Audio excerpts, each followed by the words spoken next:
अस्सलाम वालेकुम दोस्तों। आकाश की डायरी से हज़रत जॉन एलिया का लिखा हुआ खूबसूरत कलाम आपकी समातों की नज़र। और ये वीडियो मोहम्मद काशिफ की फरमाइश पर बनाई जा रही है।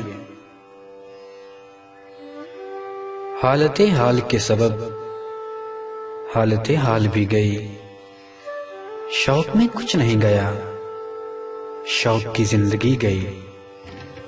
हालते हाल के सबब हालते हाल भी गई, शौक में कुछ नहीं गया, शौक की जिंदगी गई। एक ही हादसा तो है और वो ये कि आज तक बात नहीं कही गई, बात नहीं सुनी गई। बात भी तेरी जाने जा, दिल में रहा अजब समा। याद रही तेरी यहां, फिर तेरी याद भी गई।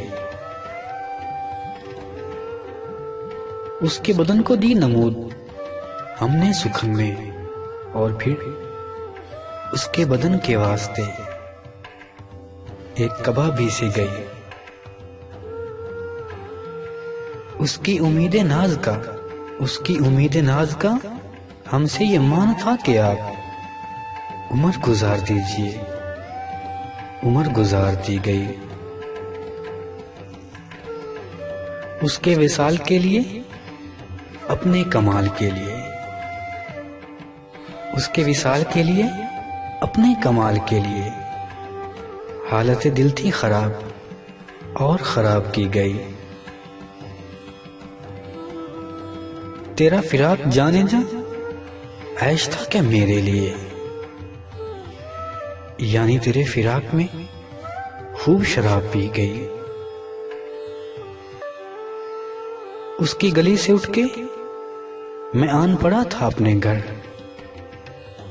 एक गली की बात थी और गली गली गई। उसकी गली से उठ के मैं आन पड़ा था अपने घर। एक गली की बात थी और गली गली गई। शौक में कुछ नहीं गया, शौक की जिंदगी गई।